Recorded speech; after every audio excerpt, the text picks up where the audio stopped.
I say this with all grace and humility, no. Christians and Muslims do not worship the same God. And first of all, we don't worship the same God because Allah is not truly God.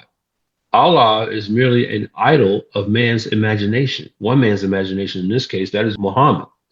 Now, I say that in light of Psalm 96, verses 4 and 5, where David says this. He says, "For great is the Lord and greatly to be praised.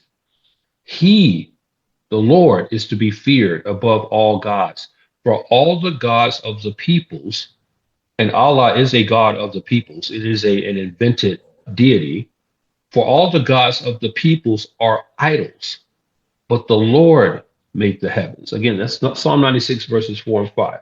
So no, that's reason number one, because Allah is an idol of man's imagination. Secondly, if the Christian God is Yahweh and the Islamic God is Allah, who is not a God to begin with, then it stands to reason that Christians and Muslims do not worship the same God.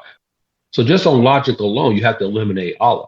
Islam was founded more than 600 years after the death of Jesus Christ, who is the true God of the Christian. Some other questions I might have on that is, where is the incarnation in Islam? Where is that?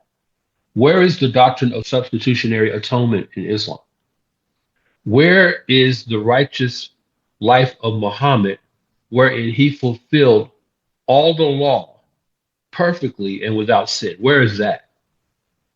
Where is the doctrine of justification by faith alone in Islam, wherein the perfect righteousness of Muhammad is applied to sinners? The God of the Bible is triune. The God of Islam is not triune. Where's the resurrection of Muhammad from the dead? Where is the ascension of Muhammad into heaven as testified to by hundreds of eyewitnesses? I mean, we could go on and on and on. So if people would just read their Bible, you don't need to read the Quran.